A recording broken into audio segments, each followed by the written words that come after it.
Hello students, कैसे हैं आप सब लोग। उम्मीद करती हूँ सब अच्छे होंगे और स्वस्थ होंगे। मैं Meena Rana ICT virtual class में आपका स्वागत करती हूँ। स्टूडेंट्स, हम पढ़ रहे हैं क्लास 6 की हिंदी। तो हिंदी व्याकरण में हम प्रीवियस लेक्चर में लिंग पढ़ रहे थे। तो लिंग आपका यहाँ किसके, हमने संज्ञा से जो है यहाँ पर संज्ञा के 3 विकार बताए थे, जिसमें आपका लिंग, वचन और कारक था। तो देखिए, संज्ञा आपने पढ़ी, उसके बाद लिंग आप पढ़ रहे थे। आज की क्लास में इसे हम कंप्लीट करेंगे और साथ में रिवीजन करेंगे और कुछ एक्सरसाइज क्वेश्चन करेंगे। तो चलिए चलते हैं स्मार्ट बोर्ड पर। उस संज्ञा के 3 विकार आपको बताए थे, जिसमें आपका लिंग, वचन और कारक था। तो हमने प्रीवियस लेक्चर में आपको लिंग पढ़ाया था, जेंडर पढ़ाया था। तो संज्ञा के 3 विकार हैं, जिसमें आपका पहला लिंग है, दूसरा वचन है और तीसरा आपका कारक है। लिंग क्या होता है? शब्द के जिस रूप से किसी व्यक्ति, वस्तु या प्राणी के स्त्री या पुरुष वाचक होने का बोध होता है, उसे हम क्या कहते हैं? उसे हम लिंग कहते हैं। लिंग के हिंदी में लिंग के 2 प्रकार हैं, जिसमें आपका पुल्लिंग और स्त्रीलिंग है। जिस शब्द से पुरुष जाति का बोध होता है वो आपका पुल्लिंग कहलाता है, और जिन शब्दों से स्त्री जाति का बोध होता है वो आपके स्त्रीलिंग कहलाते हैं। जैसे यहाँ राम, लड़का, घोड़ा, घोड़ी, घोड़ा, हाथी, सिंह, बकरा, ये सब आपके पुल्लिंग में है। सीता, लड़की, रानी, घोड़ी, हथनी, सिंहनी, बकरी आदि शब्द आपके क्या हैं? ये स्त्री जाति का बोध कराते हैं। साथ में निर्जीव और जो अचेतन पदार्थ हैं वो भी आपके पुल्लिंग या स्त्रीलिंग में होते हैं। जैसे आपका पत्थर, पहाड़, घर आदि पुल्लिंग है। सड़क, रस्सी, लकड़ी आदि आपके स्त्रीलिंग में है। लिंग की पहचान एवं परिवर्तन के सामान्य नियम। आप लिंगों को कैसे पहचानते हैं, इसके भी कुछ सामान्य नियम यहाँ पर आपको दिए गए हैं। तो पहला नियम क्या है? जिन शब्दों के अंत में, देखिए ये हम रिवीजन करेंगे और लास्ट में जो बचा है उसको भी हम आगे कवर करते हुए चलेंगे। तो जिन शब्दों के अंत में आ, पा या पन रहता है वे प्राय, देखो यहाँ प्राय शब्द पर जोर दिया गया है, हमेशा नहीं कहा है, प्राय, वो पुल्लिंग होते हैं। जैसे खाना, दाना, बुढ़ापा, मोटापापन, बचपन। तो देखिए खाना में ना आया है, यानी कि आ का स्वर आया है। दाना में भी ना आया है और इसमें भी आ का स्वर आया है। बुढ़ापा में पा आया है, इसमें आ का स्वर आया है। तो ये जो है आपके क्या कहलाते हैं? ये आपके पुल्लिंग होते हैं। लेकिन साथ में इसके कुछ अपवाद भी है। अपवाद का मतलब ये होता है हमने एक नियम बनाया और उस नियम को जो है फॉलो ना करे कोई चीज, तो वो अपवाद कहलाता है। ठीक है ना? जैसे आपका जटा, इसमें अंत में आ आया है लेकिन ये आपका स्त्रीलिंग में है। जरा, ये भी आपका स्त्रीलिंग है। माला में भी आ आया है अंतिम स्वर, तो ये भी आपका स्त्रीलिंग में है। तो ये जो है इसके अपवाद हो जाएंगे। आदि शब्द ऐसे ही अनेक प्रकार के शब्द भी हैं।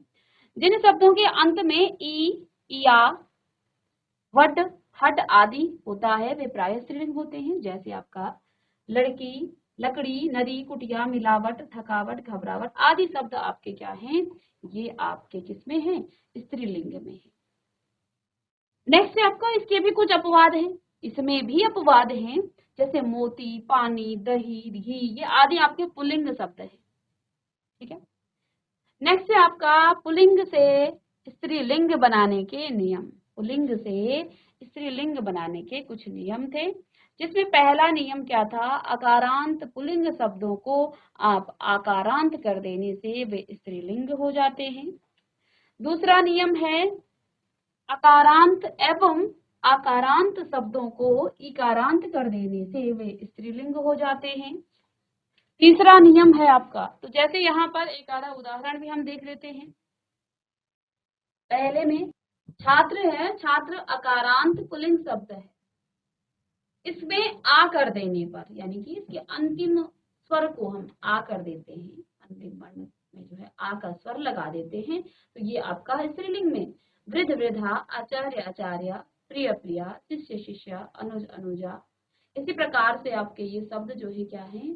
ये आपके अकारांत पुल्लिंग थे और इनको आकारांत कर देने से ये स्त्रीलिंग में परिवर्तित हो गए हैं। नेक्स्ट है आपका अकारांत एवं आकारांत शब्दों को इकारांत कर देने से वो स्त्रीलिंग हो जाते हैं। जैसे लड़का, लड़की, दादा, दादी, ब्राह्मण, ब्राह्मणी, साला, साली, बेटा, बेटी, मोटा, मोटी, ये सभी आपके क्या हैं? अकारांत या आकारांत शब्द पुल्लिंग के हैं और इनको हमने स्त्रीलिंग में परिवर्तित कर दिया है इकारांत कर देने से। तीसरा नियम था अकारांत पुल्लिंग शब्दों में नी जोड़ देने से वे स्त्रीलिंग हो जाते हैं। तो यहाँ पर क्या है, जैसे सांप है, सांप का अंतिम शब्द क्या है, अंतिम वर्ण क्या है, अंतिम स्वर क्या है, प है। प में किसका स्वर आया, अ का स्वर, ठीक है। तो सांप को हमने सांपिन कर दिया। कुम्हार का अंतिम स्वर क्या है, र यानी अ, कुम्हारिन। माली, तो माली का अंतिम स्वर हटाएंगे और लिन कर इन करेंगे तो मालिन हो जाएगा। ग्वाला, ग्वालिन। नाग, नागिन। सुनार, सुनारिन। धोबी, धोबिन। पुजारी, पुजारी, ठीक है। ये सभी आपके शब्द। पांचवा नियम है यहाँ पर अकारांत पुल्लिंग शब्दों में अंतिम स्वर को लोप करके, अंतिम स्वर का लोप करके आनी लगा देने से वे स्त्रीलिंग हो जाते हैं। जैसे जेठ, जेठानी, हमने आनी लगाया तो हो गया जेठानी। सेठ, सेठानी। चौधरी, चौधरानी। देवर, देवरानी। पंडित, पंडितानी। नौकर, नौकरानी, ठीक है। ऐसे ही जाति बोधक पुल्लिंग शब्दों के अंतिम स्वर का लोप कर उसमें आइन लगा देने से वे स्त्रीलिंग हो जाते हैं। जैसे यहाँ पर आप देख पा रहे, हलवाई क्या है, एक जाति बोधक पुल्लिंग शब्द है। ऐसे ही चौधरी भी आपका एक जाति बोधक पुल्लिंग शब्द है। ठाकुर हो गया, पंडित हो गया, नाई हो गया और गुरु, ये सभी आपके जाति बोधक पुल्लिंग शब्द हैं। और इनमें आप इनके अंतिम स्वर का लोप जब आप करेंगे तो वाइन आइन लगाएंगे, तो हलवाई, ई को हटाएंगे तो वाइन। चौधरी का ई को हटाएंगे तो चौधराइन, क्योंकि आइन लगाना है इसमें, समझा चुकी हूँ आपको, ठीक है। पंडित, यहाँ पर अ का स्वर है, पंडिताइन। नाई, नाइन। गुरु, गुरु आइन। तो ये आपके किस में बदल गए हैं, स्त्रीलिंग में परिवर्तित हो चुके हैं। नेक्स्ट है आपका सेवंथ, अकारांत पुल्लिंग शब्दों में अंतिम स्वर आ के स्थान पर या कर देने से वे स्त्रीलिंग हो जाते हैं। जैसे बूढ़ा, तो बूढ़ा का आ हम हटाएंगे तो बुढ़िया हो जाएगा क्योंकि या लगाना है। चूहा, चूहिया। कुत्ता, कुतिया। बाछा, बछिया, ठीक है। अकारांत पुल्लिंग शब्दों में अक के स्थान पर इका कर देने से वे स्त्रीलिंग हो जाते हैं। शिक्षक, शिक्षिका। गायक, गायिका। सेवक, सेविका। नायक, नायिका। लेखक, लेखिका। बालक, बालिका। पाठक, पाठिका। अध्यापक, अध्यापिका। तो हमने क्या किया, जहां पर अक है उसको हटाने से उसमें इका कर दिया। तो शिक्षक था तो शिक्षिका हो गया। गायक था, अक हटाएंगे तो गायिका हो जाएगा। सेवक, सेविका। नायक, नायिका। लेखक, लेखिका। बालक, बालिका। पाठक, पाठिका। अध्यापक, अध्यापिका, ठीक है। वान से समाप्त होने वाले पुल्लिंग शब्दों में वती और मान से समाप्त होने वाले पुल्लिंग शब्दों में मति लगा देने से वे स्त्रीलिंग हो जाते हैं। तो जब कोई शब्द पुल्लिंग का वान से समाप्त हो तो उसमें हम वती लगा देते हैं। कोई पुल्लिंग का शब्द आपका मान से समाप्त हो तो उसमें मति लगा देते हैं। जैसे भगवान था, अंतिम जो शब्द है वो क्या आया है, अंतिम शब्दांश कहेंगे इसे, वान आया है। तो हमने क्या कहा, वान को वती और मान को मति। तो भगवान की जगह हम भगवती करेंगे तो स्त्रीलिंग हो गया है। आयुष्मान की जगह आयुष्मती करेंगे, स्त्रीलिंग हो जाएगा। श्री मान का श्रीमती। धनवान का धनवती। विद्यावान का विद्यावती। बलवान का बलवती। बुद्धिमान का बुद्धिमती और गुणवान का गुणवती। कुछ शब्द स्वतंत्र रूप से क्या होते हैं, स्त्री व पुल्लिंग में होते हैं, स्त्रीलिंग और पुल्लिंग में होते हैं। जैसे बाप, माँ, भाई, बहन, पति, पत्नी, बाबा, दादा, दादी, पिता, माता, पुरुष, स्त्री, मर्द, औरत, वर, वधू, ये आपके क्या हैं, स्वतंत्र रूप से स्त्रीलिंग व पुल्लिंग के जोड़े हैं। तो यहाँ माँ बाप, इसमें कुछ भी जोड़ा नहीं गया है या कुछ भी हटा करके उसमें ऐड नहीं किया गया है, ये बिल्कुल अलग शब्द है। तो ये स्वतंत्र रूप से पुल्लिंग है और स्त्रीलिंग है। अब जो है कुछ शब्द ऐसे होते हैं जिनका सिर्फ और सिर्फ जो है पुल्लिंग नाम होता है, यानी वो पुल्लिंग में ही रहते हैं, और कुछ स्वतंत्र रूप से स्त्रीलिंग होते हैं, यानी कि उनका कोई भी पुल्लिंग नहीं होता है। तो कुछ शब्द नित्य पुल्लिंग होते हैं और इनका प्रयोग हमेशा पुल्लिंग के रूप में ही होता है। इनके आगे मादा विशेषण जोड़कर इन्हें स्त्रीलिंग बनाया जा सकता है। नित्य पुल्लिंग जैसे उल्लू, मादा उल्लू, खरगोश, मादा खरगोश, चीता, मादा चीता, कछुआ, मादा कछुआ, कौवा, मादा कौवा, तोता, मादा तोता, पक्षी, मादा पक्षी, भेड़िया, मादा भेड़िया। ठीक है ना। तो कुछ शब्द आपके नित्य पुल्लिंग होते हैं और इनका प्रयोग हमेशा पुल्लिंग के रूप में ही होता है। तो इनमें इन्हीं शब्दों में हम मादा शब्द लगा करके इसे स्त्रीलिंग बना देते हैं। कुछ शब्द नित्य स्त्रीलिंग होते हैं, यानी कि उनका कोई भी पुल्लिंग शब्द अलग सा नहीं होता है। तो इनको आप पुल्लिंग कैसे बनाएं? तो इनको पुल्लिंग बनाने के लिए आप नर विशेषण लगाते हैं, यानी आप यहाँ से समझे कि आप कहीं देख रहे हैं मादा, तो यानी कि वो स्त्रीलिंग को बता रहा है। मादा लिखा है यानी वो स्त्रीलिंग को बता रहा है, और अगर नर लिखा है तो यानी कि वो आपका पुल्लिंग को बता रहा है। यहाँ पर पुल्लिंग लिंग निर्धारण के कुछ उदाहरण हैं कि कुछ आपके जैसे अनाजों के जो नाम हैं वो सभी आपके पुल्लिंग शब्द होते हैं। तो जितने भी आपके अनाज हैं वो सभी, जैसे गेहूं, जौ, चना, बाजरा, चावल आदि अनाजों के नाम आपके पुल्लिंग होते हैं। ठीक है। नेक्स्ट आपका यहाँ पर पर्वतों के नाम भी आपके पुल्लिंग होते हैं। विभिन्न धातुओं एवं रत्नों के नाम भी पुल्लिंग हैं।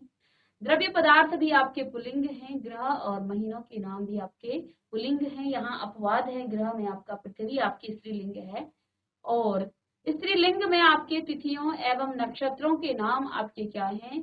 स्त्रीलिंग हैं। जैसे आपके प्रथमा, द्वितीया, तृतीया, चतुर्थी, पंचमी, षष्ठी, सप्तमी, अष्टमी, नवमी, ये सभी आपके क्या हैं? तिथियां हैं। अमावस्या, अश्विनी, रोहिणी, भरणी, आपकी मृगशिरा, ये आदि आपके नक्षत्र हैं, ये भी आपके स्त्रीलिंग में होते हैं। तो क्या क्या चीजें? तिथियों एवं नक्षत्रों के नाम आपके स्त्रीलिंग, नदियों एवं झीलों के नाम स्त्रीलिंग, लेकिन इसमें कुछ अपवाद है नदी में भी, जैसे आपका सोन नदी, ब्रह्मपुत्र, सिंधु नदी, ये आपके पुल्लिंग है। भाषाओं के नाम भी स्त्रीलिंग होते हैं। किसी भी भाषा की बात करेंगे वो आपका स्त्रीलिंग में आता है, जैसे हिंदी, अंग्रेजी, रूसी, जापानी, ऐसा नहीं है सिर्फ हिंदी की भाषा। आपकी जो विदेशी भाषा, जितनी भी भाषाएं हैं, संपूर्ण भाषाएं हिंदी के स्त्रीलिंग में ही आते हैं। तो ये था आपका लिंग से आधारित पूरा एक्सरसाइज, और इसको हमने कंप्लीट किया। अब यहाँ पर आपके कुछ बहुविकल्पीय प्रश्न हैं, इन प्रश्नों को कर लीजिएगा। चलिए, तो बहुविकल्पी मल्टीपल टाइप जो क्वेश्चंस होते हैं उनके एक प्रश्न के 4 उत्तर आपको दिए जाते हैं। इन 4 उत्तरों में से आपको एक उत्तर को सही जो है टिक करना है। तो अब हम इसको रिवाइज भी कर चुके हैं। उम्मीद करते हैं आप इन प्रश्नों को कर पाएंगे। जल्दी से आप पहले प्रश्न का उत्तर बताइए। विदुषी का पुल्लिंग क्या होता है? विदुषी कहा जाता है स्त्री विद्वान को। ठीक है। जो स्त्री होती है और विद्वान होती है उसे कहा जाता है विदुषी। तो पुरुष को क्या कहेंगे? ज्ञानी कहेंगे, विद्वान कहेंगे, मेधावी कहेंगे, या मूर्ख कहेंगे? चलिए कर लीजिएगा इसे।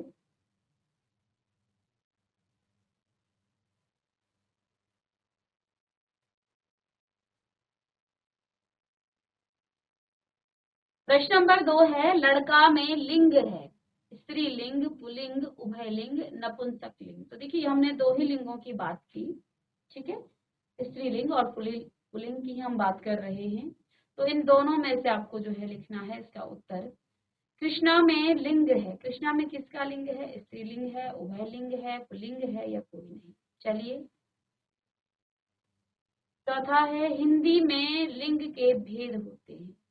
हिंदी में लिंग के कितने भेद हैं? कितने भेद हैं लिंग के? 2, 3, 4 या 5? चलिए।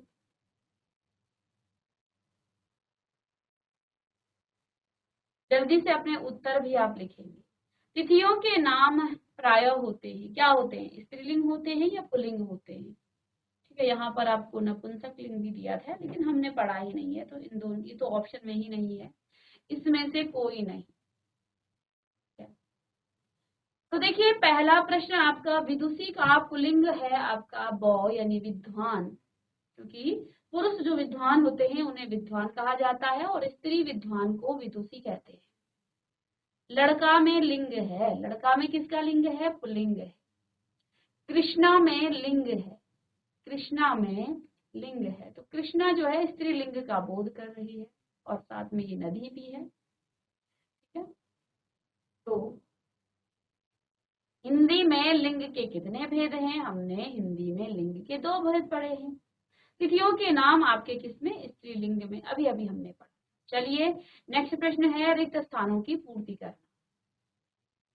चलिए जल्दी से लिखेंगे, संज्ञा की जिस रूप से उसके अ है, संज्ञा के जिस रूप से उसके पुरुष जाति या स्त्री जाति होने का बोध हो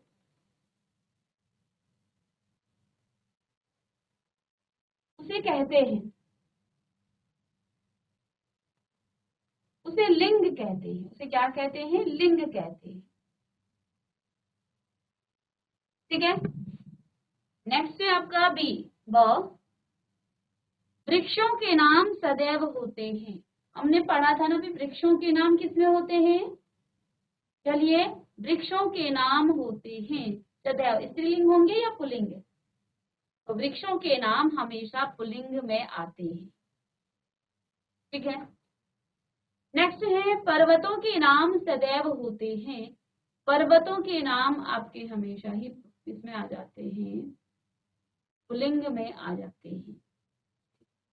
शेर का स्त्रीलिंग है, शेर का स्त्रीलिंग है, शेर का स्त्रीलिंग शेरनी। भाषाओं के नाम प्राय होते हैं, क्या होते हैं, भाषाओं के नाम अभी अभी हम पढ़ के आए थे, स्त्रीलिंग में होते हैं और नीचे इनके उत्तर भी दिए गए हैं। तो संज्ञा के जिस रूप से उसके पुरुष जाति या स्त्री जाति होने का बोध हो उसे हम लिंग कहते हैं। वृक्षों के नाम सदैव पुल्लिंग होते हैं, पर्वतों के नाम सदैव पुल्लिंग होते हैं, शेर का स्त्रीलिंग शेरनी होता है, भाषाओं के नाम प्राय आपके स्त्रीलिंग में होते हैं। साथ में यहाँ पर आपको क स्तंभ का मिलान ख से करना है।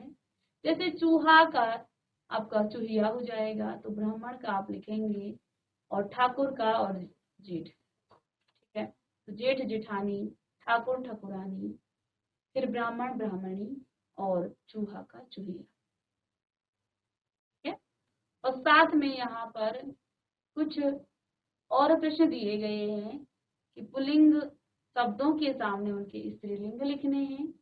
फिर नेक्स्ट प्रश्न इसमें स्त्रीलिंग के सामने उनका पुल्लिंग लिखना है, लिंग की आपको परिभाषा बतानी है, फिर आप लिंग के भेद बताएंगे। ये तो हम सब पढ़ चुके हैं, तो इनको जो है एक नोट्स के रूप में आप लिख सकते हैं, प्रश्नों के माध्यम से आप इस तरह से लिख सकते हैं, जैसा भी आपको ठीक लगे आप इसको लिख लें, बाकी इन प्रश्नों को आप कीजिएगा। चलिए